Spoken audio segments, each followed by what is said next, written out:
நீங்க நகை வாங்க போறதுக்கு முன்னாடி இந்த விஷயத்த கண்டிப்பா தெரிஞ்சுட்டு போங்க.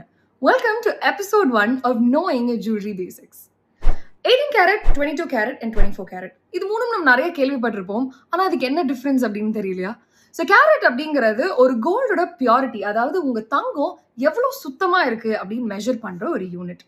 ஸோ 100% பியோர் கோல்டு தான் நம்ம 24 கேரட்னு சொல்லுவோம். இது ரொம்ப எக்ஸாக்டா சொல்லணும்னா 99.9% பியோர் கோல்டு மட்டும் தான் இதுல இருக்கும். அண்ட் மோஸ்ட்லி நீங்க இதை கோல்ட் பார்ஸ் அண்ட் காயின்ஸ்ல தான் 24 கேரட்டை மோஸ்ட்லி நீங்க பார்க்க முடியும்.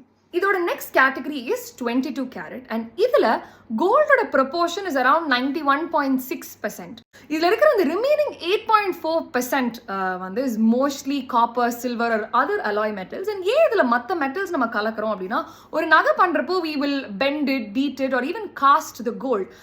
அதெல்லாம் withstand பண்ணக்கூடிய ஸ்ட்ரென்த் கோல்டு கிடையாது, because gold is too soft and mendable. முக்காவாசி டைமண்ட் ஜுவல்லரி எல்லாமே 18 கேரட் கோல்டில் தான் செட் பண்ணுறாங்க. இந்த 18 கேரட் கோல்டில் பார்த்தீங்கன்னா 75% தான் உங்களுக்கு கோல்டோட ரேஷியோவே அதில் இருக்கும். அண்ட் இன்னைக்கு இருக்கிற மாடர்ன் பிராண்ட்ஸ் எல்லாருமே வந்து 18 கேரட் கோல்டு தான் புஷ் பண்ணுறாங்க, because the designs are much stronger and better. ஆனால் இதே நிறைய சவுத் இண்டியன் ஜுவல்லரி நீங்கள் பார்த்தீங்கன்னா 22 கேரட் கோல்டில் தான் பண்ணியிருப்பாங்க. மோஸ்ட்லி உங்களோட பிரைடல் செட்ஸ், டெம்பிள் ஜுவல்லரிஸ் இது எல்லாமே. அண்ட் 22 கேரட் கோல்டுக்கு நம்ம ஊரில் ஒரு தனி சென்டிமெண்ட் இருக்குது, பிகாஸ் இதில் தான் கோல்டோட ப்ரொபோர்ஷன் ஜாஸ்தியாக இருக்கிறதுனால it feels like a real solid piece. நீங்கள் ஒரு நகை வாங்க போகிறதுக்கு முன்னாடி அதோட அழகை மட்டும் பார்க்காம அது ஒரு அவேர்னஸோட வாங்குறது ரொம்ப ரொம்ப முக்கியம். இதே மாதிரி இன்னும் யூஸ்ஃபுல்லான விஷயங்கள் உங்கள் ஜுவல்லரி பற்றி நீங்கள் தெரிஞ்சுக்கணும்னா ஃபாலோ ரத்ன கதா.